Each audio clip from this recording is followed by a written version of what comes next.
విశాఖపట్నంలో new year నుంచి జనవరి 1 నుంచి కొత్త బ్యాచెస్ ప్రారంభమవుతున్నాయి ఆఫ్లైన్లో. ఆఫ్లైన్ ఆస్పిరెంట్స్కి ఇంతకంటే మంచి అవకాశం ఉండదు. అతి తక్కువ ఫీజు, లోయెస్ట్ ఎవర్ ఫీతో 45,000 rupees with lifetime validity మనం అందిస్తున్నాం. ఆఫ్లైన్లో లైఫ్ టైం వ్యాలిడిటీ కూడా మనం అందిస్తున్నాం. కొత్త బ్యాచెస్ జనవరి 1, 2024 నుంచి మనకి ప్రారంభం అవుతున్నాయి. ఓకే, ఇలాంటి అవకాశం మళ్ళీ రాదు. Do make use of this. ఈ నెంబర్కి, ఇక్కడున్న నెంబర్కి కాల్ చేసి 31 డిసెంబర్లోపు ఎవరైతే జాయిన్ అవుతారో వాళ్ళకి మాత్రమే ఈ తక్కువ ఫీజు అప్లై అవుతుంది, తర్వాత అప్లై అవ్వదు. ఇప్పుడు న్యూ ఇయర్ ఆఫర్లో ఇంకా ఏంటంటే మీకు 4 కోర్సెస్ మీకు ఆన్లైన్లో ఫ్రీగా వస్తాయి. ఎన్సీఆర్టీ ఫౌండేషన్, కరెంట్ అఫైర్స్, అలాగే సీసాట్ మరియు ప్రిలిమ్స్ టెస్ట్ సిరీస్. ఈ 4 కోర్సులు కూడా మీకు ఆన్లైన్లో, సీసాట్ రాదు, మెయిన్స్ ఆన్సర్ రైటింగ్, ఈ 4 కోర్సులు మీకు ఆన్లైన్లో కంప్లీట్గా ఫ్రీ వస్తాయి. సీసాట్ ఆఫ్లైన్లోనే కవర్ అయిపోతుంది. సీసాట్ మీకు ఆఫ్లైన్లో, జిఎస్ ప్లస్ సీసాట్ మీకు ఆఫ్లైన్లోనే కవర్ అయిపోతాయి. ఈ 4 మీకు ఆన్లైన్లో ఫ్రీగా వస్తాయి.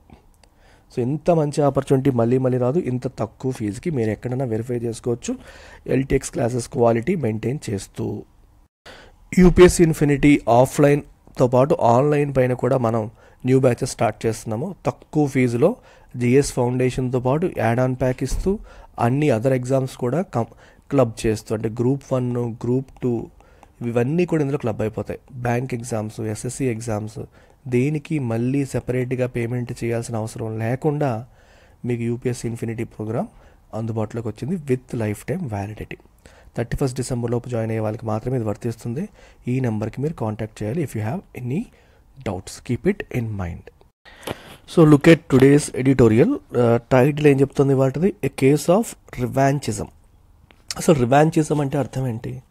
What is the meaning of రివాంచిజం?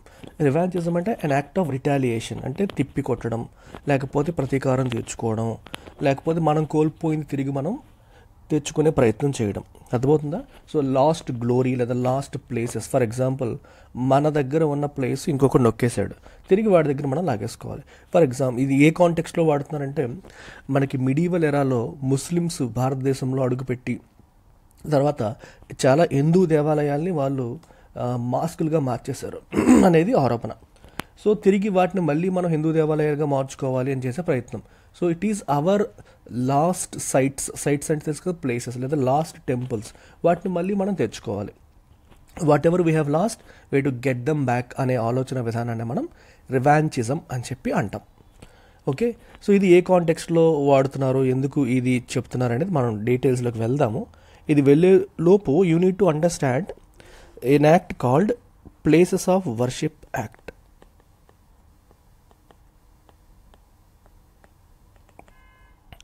Places of Worship Act 1991. ఈ చట్టం గురించి మనం కొంచెం తెలుసుకోవాలి. ఈ బ్యాక్గ్రౌండ్ తెలిస్తేనే మనకి ఆర్టికల్ అర్థం అవుతుంది అనమాట. సో మనకి ఈ చట్టం అనేది ఎప్పుడు వచ్చింది, ఎందుకు వచ్చింది అనేది మీకు చెప్తాను. అసలు ఈ చట్టం అనేది ఏం చేస్తుంది అంటే, ఫస్ట్ ఇది ఏం చేస్తుందంటే ఇట్ ప్రొహిబిట్స్, ఇది ప్రొహిబిట్ చేస్తుంది. ప్రొహిబిట్ చేయడం అంటే అర్థం ఏంటి? బార్ చేస్తుంది అంటే అలో చేయదు అని అర్థం, నిషేధిస్తుంది అని అర్థం. ఏంటి ప్రొహిబిట్ చేస్తుంది? ఇట్ ప్రొహిబిట్స్ కన్వర్షన్ని ప్రొహిబిట్ చేస్తుంది. ఈ దేని కన్వర్షన్ని? Of any place of worship, అంటే మనం ఆరాధించే ప్లేస్ ఏదైతే ఉందో, ఏ ప్లేస్ అయినా సరే, ఓకే, దాన్ని కన్వర్ట్ చేయడాన్ని ఇది ప్రొహిబిట్ చేస్తుంది. And to provide for the maintenance of, ఏది మెయింటైన్ అవ్వాలి? the maintenance of the religious character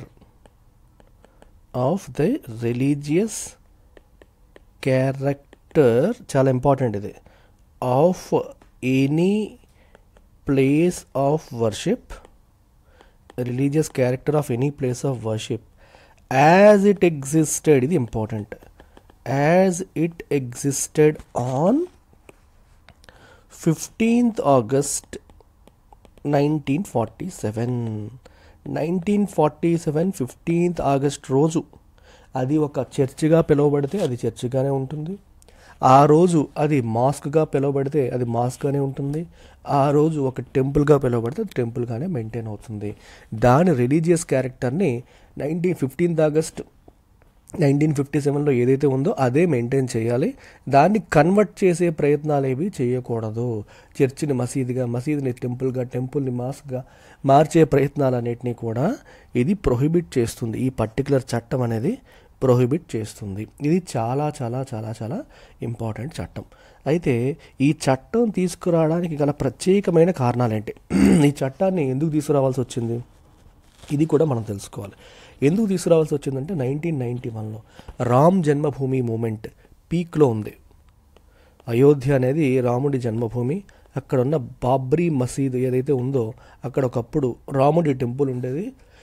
దాని ప్లేస్లో దాన్ని కూల్చేసి వీళ్ళు ఈ బాబ్రీ మసీద్ కట్టేశారు అని చెప్పేసి మాకు అయోధ్యలో రామ మందిరం నిర్మాణం కావాలని చెప్పి ఈ రామ్ జన్మభూమి మూమెంట్ అప్పుడు ఎల్కే అద్వానీ గారి ఆధ్వర్యంలో చాలా ఉధృతంగా నడుస్తున్న రోజులవి. ఈ మూమెంట్లో భాగంగానే ఎల్కే అద్వానీ గారు రథయాత్ర, దేశవ్యాప్త రథయాత్ర రన్ చేశారు. ఆ రథయాత్రలో భాగంగా ఆయన బీహార్లో కూడా ఎంటర్ అయ్యారు. సో బీహార్లో ఎంటర్ అయినప్పుడు బీహార్లో ఆయన అరెస్ట్ చేసి కరసేవకులు అంటే మనకి ఆర్ఎస్ఎస్ విశ్వ హిందూ పరిషత్ ఈ కరసేవక్స్ పైన ఫైరింగ్ కూడా జరిగింది. అది జరిగేసరికి ఒక్కసారిగా దేశంలో వాతావరణం అనేది వేడెక్కింది. కమ్యూనల్ టెన్షన్స్ అనేవి రైజ్ అయ్యాయి. ఈ కమ్యూనల్ టెన్షన్స్ అని ఎందుకు రైజ్ అవుతున్నాయి అంటే, ఓకే ఒకప్పుడు మాది వాళ్ళు తీసేసుకున్నారు, ఇప్పుడు మళ్ళీ మాకు తిరిగి కావాలి, ఇట్లాంటి భావజాలం ఎక్కువగా పెరిగి మతాల మధ్య చిచ్చులు పెరిగి జనాల మధ్య గొడవలు పెరిగిపోతాయి అనే ఉద్దేశంతో ఈ పర్టికులర్ బిల్లు తీసుకొచ్చారనమాట. ఈ కమ్యూనల్ టెన్షన్స్ దేశంలో తగ్గాలి, మళ్ళీ సెక్యులరిజం వైపు వెళ్ళాలడు అంటే ఈ గొడవలు లేకుండా వెళ్ళాలనే ఉద్దేశంతో ఈ బిల్లుని తీసుకొచ్చారు. ప్లేస్ ఆఫ్ వర్షిప్ బిల్ని అప్పుడు తీసుకొచ్చి తర్వాత దీన్ని అప్పుడు కాంగ్రెస్ పార్టీకి ఫుల్ మెజారిటీ ఉంది కాబట్టి వాళ్ళు they were able to make it an act. అప్పట్లో బీజేపీ ఈ పర్టికులర్ చట్టాన్ని చాలా వరకు వ్యతిరేకించింది. అయితే ఇక్కడ మనం ఈ విషయాన్ని గమనించాల్సింది ఏంటి అంటే, మన పర్టికులర్ సెక్షన్ 5 ఇదే పర్టికులర్ దీంట్లో సెక్షన్ 5 ఉంది ఈ చట్టంలో. ఈ సెక్షన్ 5 ఏం చేస్తుందంటే, this act shall not apply, ఇది చాలా important, this act shall not apply to Ram Janmabhoomi Babri Masjid case. ఈ కేసు అప్పటికే సుప్రీంకోర్టు నడుస్తుంది. ఈ కేసుకి ఇది అప్లై అవ్వదు. ఓకే, ఎందుకంటే ఇది అప్పటికే ఎప్పటి నుంచో నడుస్తున్న కేసు కాబట్టి ఆ కేసు అనేది కంటిన్యూ అవుతుంది. ఆ కేసులో సుప్రీంకోర్టు ఒకవేళ అది రాముడికే చెందుతుంది, లేకపోతే ఈ బాబ్రీ మసీదు స్థలం అనేది హిందువులదే అని తేల్చింది అనుకోండి, అప్పుడు అది వాళ్ళకి మార్చడానికి రకరకాల ప్రావిజన్ జరగవచ్చు. అంటే ఇది ఆల్రెడీ కేసు నడుస్తుంది, ఈ కేసుని కొట్టేయడానికి లేదు. ఆల్రెడీ నడుస్తున్న ఈ కేసు అనేది కొట్టేయాల్సిన అవసరం లేదు, కానీ కొత్తగా కేసులు వేయడానికి లేదు అని చెప్పేసి ఈ పర్టికులర్ చట్టం మనకి స్టిపులేట్ చేయడం అనేది జరుగుతుంది అనమాట. సో ఇది మనం గుర్తుపెట్టుకోవాల్సిన అంశం. అయితే ఇప్పుడు ఏంటి కదా, ఇప్పుడు దేని గురించి డిస్కషన్ జరుగుతుంది అనేది ఒకసారి చూద్దాం. స్టోరీలో కదా మీకు ప్లేస్ ఆఫ్ వర్షిప్ యాక్ట్ దాని యొక్క కథా కమేష అర్థమైంది కాబట్టి let's come back to the article. Courts should not stray from the constitutional vision of secularism. Courts సెక్యులర్గానే ఉండాలి. కాన్స్టిట్యూషన్ సెక్యులరిజంని కోరుకుంది, లౌకికవాదాన్ని కోరుకుంది. అంటే అన్ని మతాల పట్ల సమభావనతో ప్రభుత్వం ఉండాలి అనేది కాన్స్టిట్యూషన్ కోరుకున్నది. కోర్టులు కూడా అదే మెయింటైన్ చేయాలి.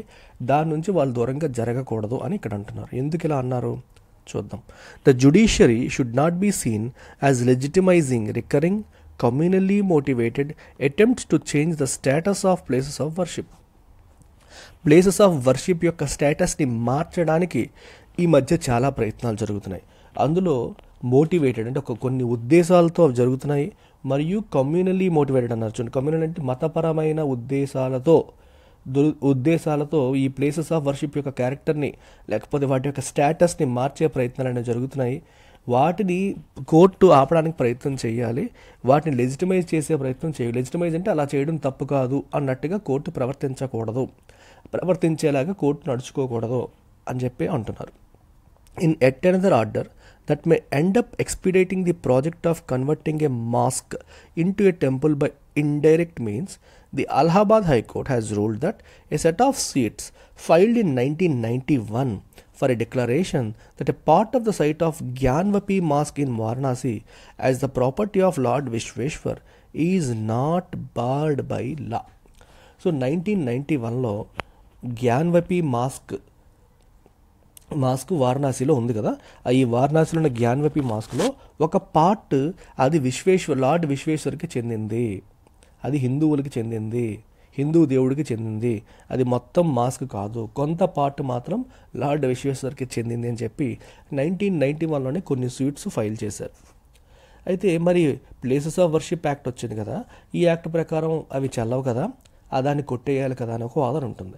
కానీ అలహాబాద్ హైకోర్టు ఏమంటుందంటే అవన్నీ కూడా చెల్లుతాయి, ఆ కేసెస్ అనేవి చెల్లుతాయి, they are not barred by law అని చెప్పి అలహాబాద్ హైకోర్టు ఇప్పుడు రూలింగ్ అనేది ఇవ్వడం జరిగింది. ద కోర్టు డిసైడ్ అయ్యింది, as it had done earlier and 2002 suit by a group of Hindu worshippers.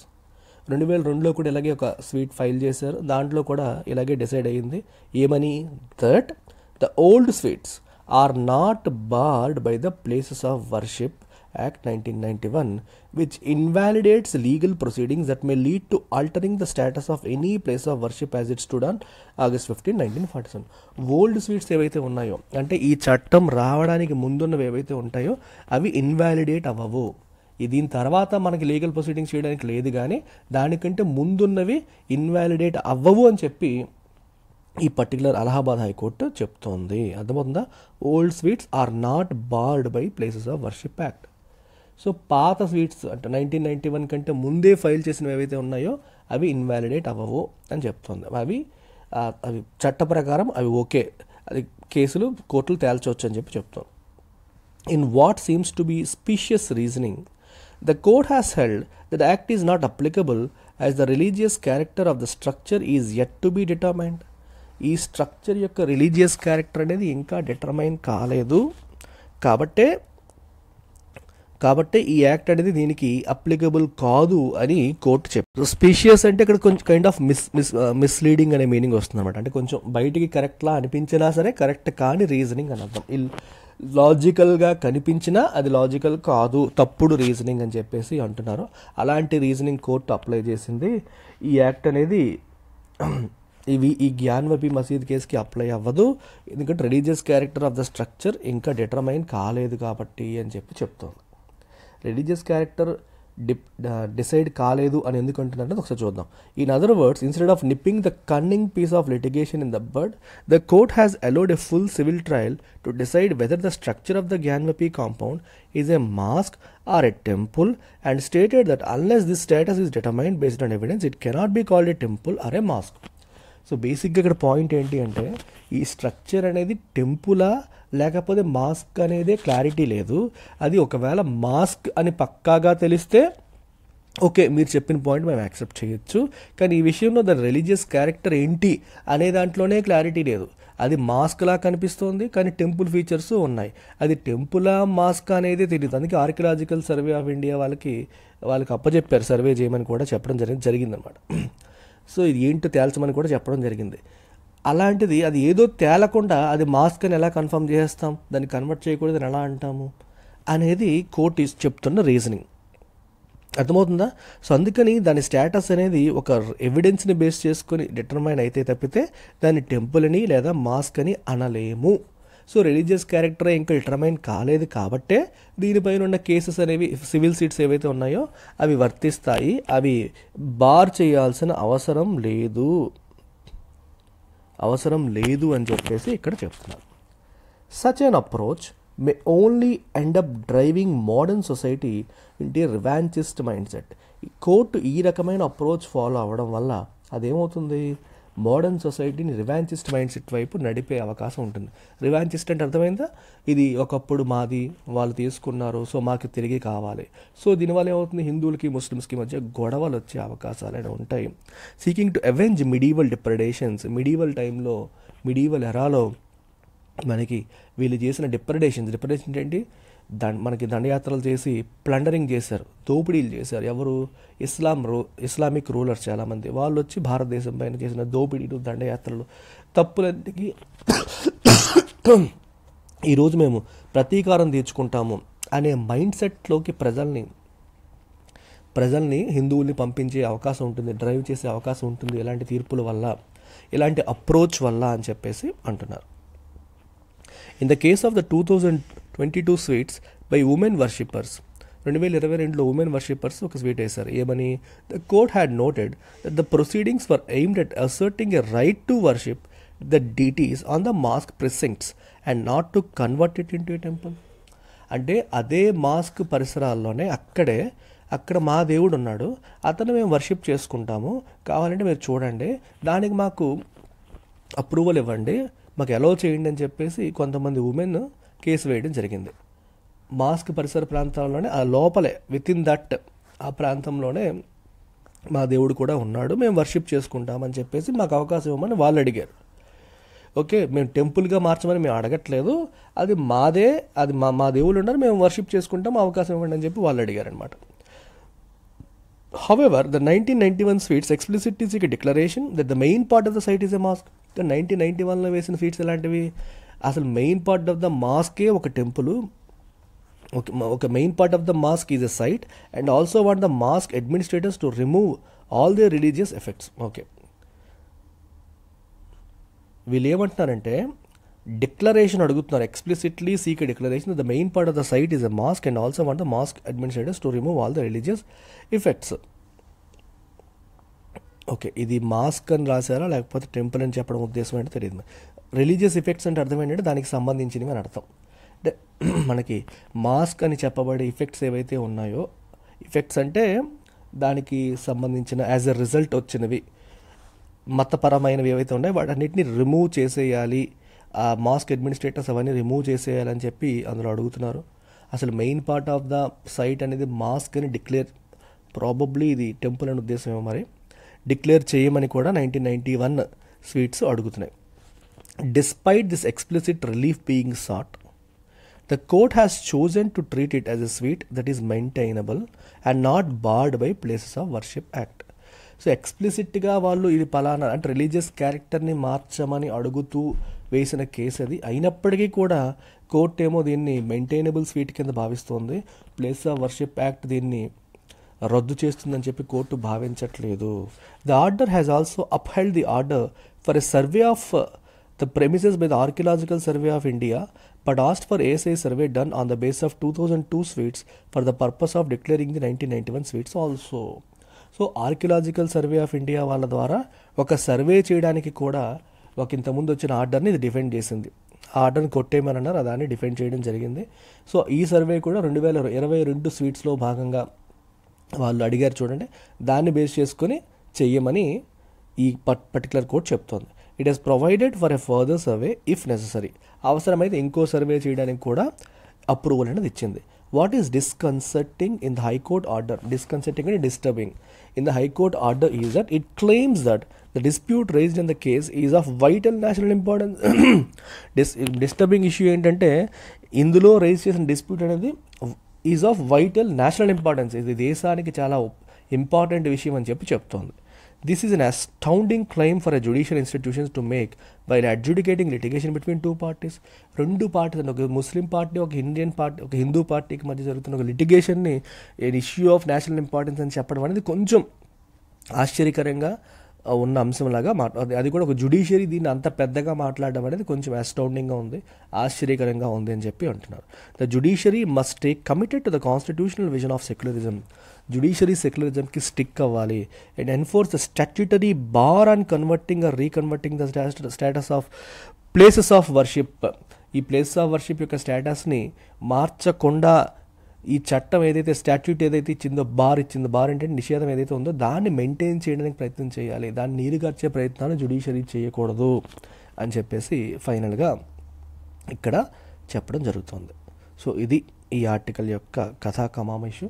అంటే హైకోర్టు యొక్క తీర్పుని ఎండగొడుతూ ఈ ఆర్టికల్ నడుస్తుంది. హైకోర్టు తీర్పు అంత బాగాలేదు అన్నట్టుగా ఈ ఆర్టికల్ చెప్తోంది.